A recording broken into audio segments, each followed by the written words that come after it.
नमस्कार, सोशल संवाद में स्वागत है। मैं शशि भूषण। आज बहुत ही एक महत्वपूर्ण विभाग में आए हैं, स्वच्छता एवं पेयजल। शहर से लेकर गांव तक जो पीने का पानी, शुद्ध पानी पीने का इंतज़ाम और जो आप देख रहे हैं गांव-गांव में शौचालय बनाने का काम, वो सब इसी डिपार्टमेंट के होता है। इसे अंग्रेजी में हम लोग पीएचडी के नाम से भी जानते हैं। एक बहुत ही महत्वाकांक्षी प्रोजेक्ट है यहाँ के लोगों के लिए, खासकर गोविंदपुर और बागबेड़ा जलापूर्ति योजना। 2015 से शुरुआत हुई थी इस योजना का और आज हम 2022 में हैं। कई बार कई तरह की समस्याएं आई, लेकिन आज भी समस्याएं जस के तस हैं।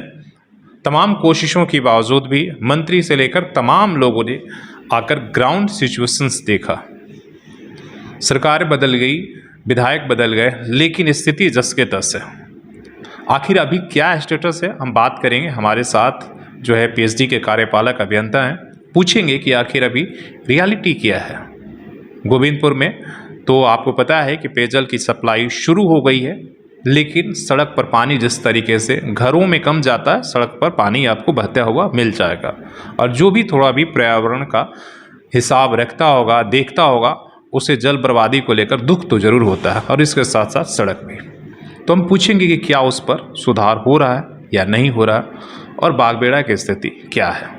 तो सबसे पहले बातचीत करने के लिए सर, टाइम देने के लिए आपका स्वागत, और मेरे सवालों का सामना करने के लिए भी आपका बहुत बहुत धन्यवाद।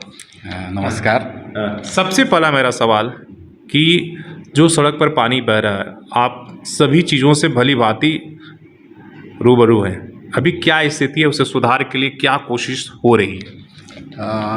बात ऐसी है कि जो हमारा छोटा गोविंदपुर बागबेड़ा स्कीम, चूँकि 2 स्कीम एक ही एग्रीमेंट में था, और उसमें से हमारा छोटा गोविंदपुर कंप्लीट हो चुका है और ऑपरेशन मेंटेनेंस का फेज चालू हो गया है।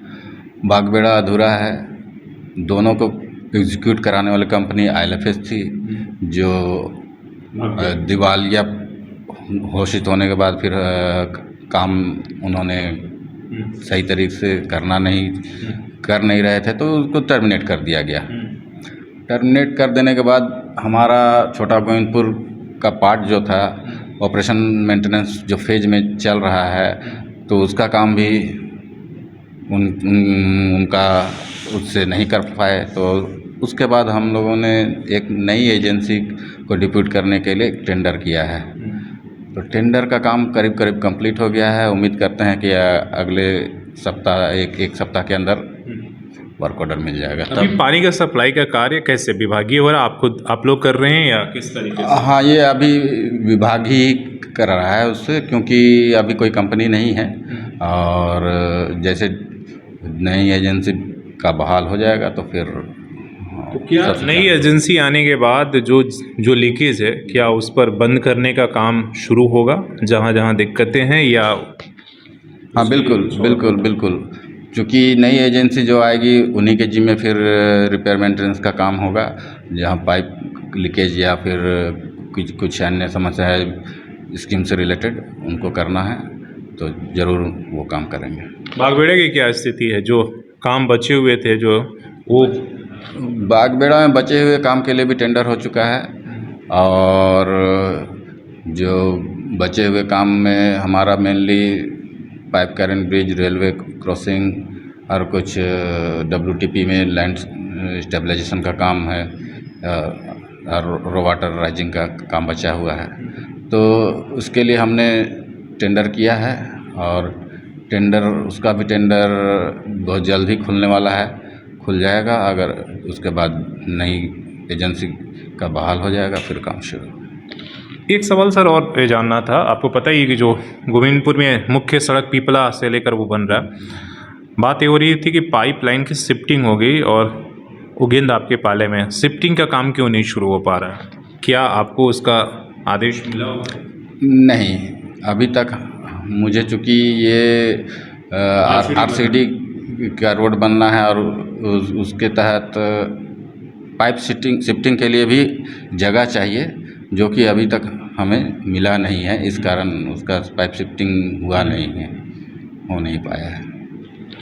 तो आपको हमने बातचीत करके जानकारी देने की, तो आप दोनों प्रोजेक्ट का जो स्टेटस है आप समझ लीजिए। बागबेड़ा इसलिए कि जो कंपनी थी मेन कंपनी थी जिसके जिम्मे ये काम था वो फिर से दिवालिया हो गई है। बीच में फिर दिवालिया हो गई थी, उसे कोशिश किया गया रिवाइज़ करके, लेकिन फिर से वो एक तरीके से दिवालिया हो गई।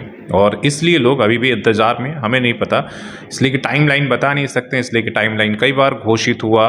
2018 में ये प्रोजेक्ट कंप्लीट होना था, 2022 है, आगे और कितना साल लगेगा और बजट इस तरीके से, इसलिए कि दिक्कतें तो आएंगी। और गोविंदपुर के साथ भी आप देख रहे हैं कि समस्या धीरे धीरे नासूर बनते जा रहा है। पानी के लीकेज इतने होते जा रहे हैं और उसके चलते लोगों का चलना फिरना मुश्किल है। तो सवाल हमें अपने जनप्रतिनिधियों से भी पूछना होगा कि आप अगर जाते हैं विधानसभा या राज्य, के सभी समस्या का समाधान यहाँ बैठकर तो होने वाला नहीं है, लेकिन सारे फैसले वहाँ से होते हैं। जैसे हमने कहा कि आपको स्टेटस तो पता ही है कि क्या स्थिति है, और हमने बता ही दिया कि इतना 2018 में प्रोजेक्ट जो पूरा होना था 2022 हो गया है, अभी भी कई तरह की दिक्कतों से गुजर रहा है। ये सवाल थोड़ा जनप्रतिनिधियों से भी पूछना होगा, बताना होगा कि आप इसी सड़क से गुजरते हैं, आखिर आपको इस बात के, जिस बात के लिए आपको भेजा गया, क्यों नहीं फ़र्क पड़ता, आखिर जाकर ये सवाल क्यों नहीं उठाते। अपने सहयोगी शेष राममूर्ति के साथ शशि भूषण, सोशल समाज न्यूज़, झारखंड।